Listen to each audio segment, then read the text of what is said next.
There is a darkness more terrible than night, the twilight of a soul neither awake nor dead, but drifting in the coward's limbo between.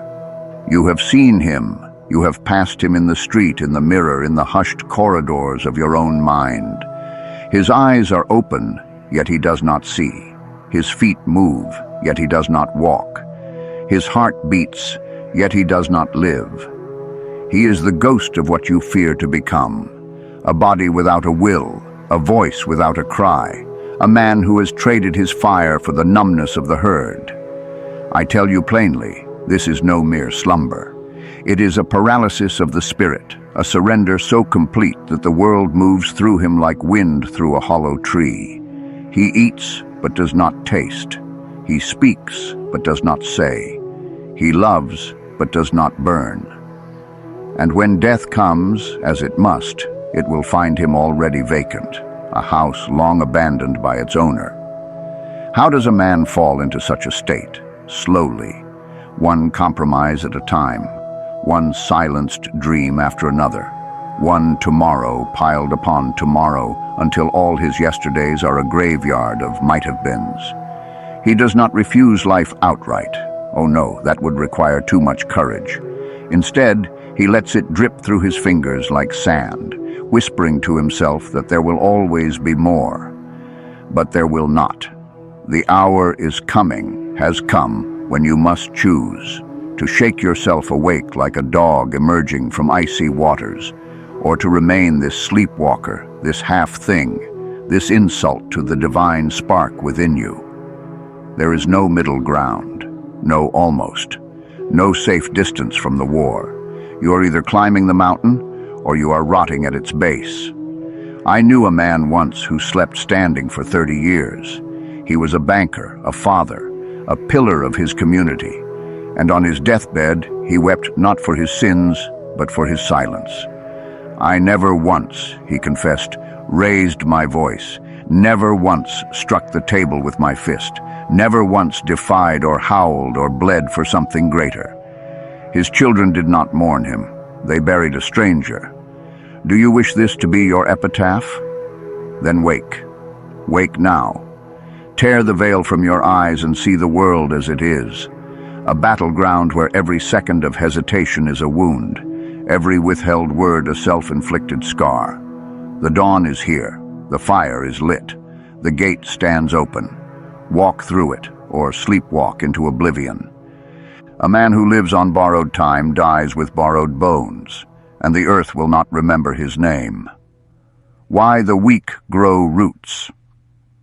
Look to the oak and learn. It does not debate the storm. It does not petition the sun for permission to grow. It simply rises, or it rots where it stands. Yet you, who were made to conquer, have planted yourself in soft soil. You have mistaken stillness for patience, silence for wisdom, comfort for strength. You have grown roots where you should have grown calluses, and now you wonder why the wind makes you tremble. I say this not to shame you, but to startle you from this death in life. A root is a beautiful thing. For a turnip, for a man, it is a sentence. The moment you think yourself settled, the moment you declare enough, you begin to fossilize. Your mind hardens, your blood cools, your dreams shrink to the size of your cage.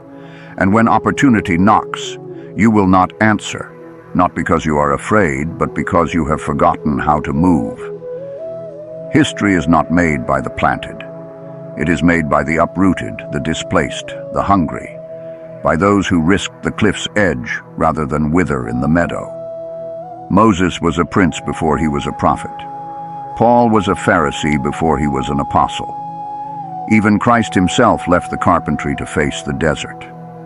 What excuse, then, can you possibly offer? Uproot yourself, today. Now let the pain of tearing free remind you that you are alive. Better to stumble forward, bleeding, than to stand unmoved until the ivy covers your eyes. There is a machine where your soul should be, well-oiled, perfectly timed, utterly lifeless. How men become wind-up toys. I have seen them in their thousands, Men who move with such precision, such predictability, that one might mistake them for craftsmen rather than corpses. They wake at 7. They labor at desks that might as well be coffins. They return home to wives they do not love and children they do not know. And when the church bell tolls on Sunday, they kneel not in prayer, but in habit. This is not living. This is the slow suicide of automation. You were not made to be wound up each morning and spent each night.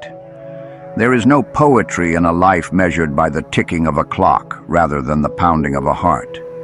Yet here you stand, your passions filed down to fit the gears, your rebellions smothered beneath the weight of duty.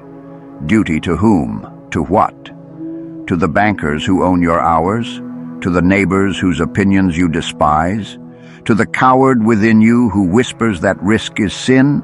Break the mechanism. Let the springs fly loose. Better to stumble raw and bleeding through authentic days than to march in perfect formation toward a grave marked, "What if?" Men grow thin on the broth of compromise, yet still they beg for second helpings. Why your hunger has gone dull. You were born ravenous, do you remember? Fists clenched at the sky, howling for more. More milk, more warmth, more life.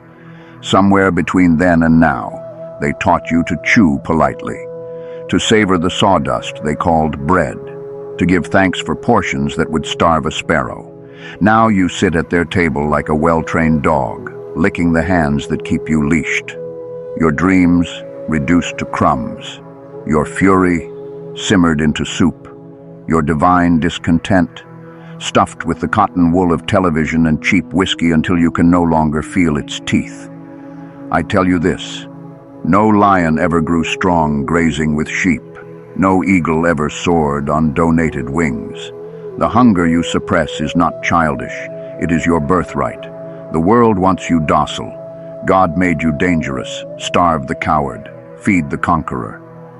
There is a divinity within you shrinking to the size of the cage you built for it. The slow murder of potential. Every time you choose comfort over courage, you take a knife to the throat of your own godhood. Every silenced impulse, every stifled cry, every yes when your soul roared no. These are not compromises. They are sacrifices on the altar of mediocrity. You were meant to walk with thunder at your heels, to speak with the authority of mountains, to love with the wildfire that clears dead forests for new growth. Instead, you tiptoe through temples, whispering apologies to shadows. The tragedy is not that you fail. The tragedy is that you kneel before you've been struck down. Stand up. The altar is yours. The knife is yours.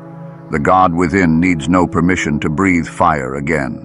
Beware the man who sleeps on a full stomach. His nightmares wear golden chains. Why fat souls die first. Comfort is the pillow over the face of destiny. I have seen it 1,000 times. Men who dined well while their souls withered, who warmed their hands at petty fires, while the inferno of purpose burned out behind them. They will tell you they are content. Believe them. For contentment is the name they give their surrender. You want proof? Visit any cemetery and read the lies carved in stone. Beloved husband, devoted father, a good man. Where is the truth? Where is the he quit? The he chose safety over greatness. The he had lightning in his veins but let it fizzle out. The well-fed die twice, first in spirit, then in flesh. Some men cannot be woken with words. The mercy of violent awakening. When the gentle shake fails, when the whispered warnings go unheeded, when the sleeper insists his coma is enlightenment, then comes the knife. Not of steel, but of circumstance. The bankruptcy, the betrayal, the heart attack, the funeral of someone younger. These are not curses. They are last rites for the life you're too cowardly to leave behind. I do not pray for your comfort. I pray for your earthquake. The greatest lie ever told is that tomorrow belongs to you. Why most men bury their dreams before they die. I have stood at gravesides where no corpse lay, only promises, only potential, only the unmade decisions of cowards who swore they would act soon. The air at these funerals is thick with the scent of lilies and rotting plans. The mourners whisper pleasant lies. He meant to start the business next year. She would have written the book eventually.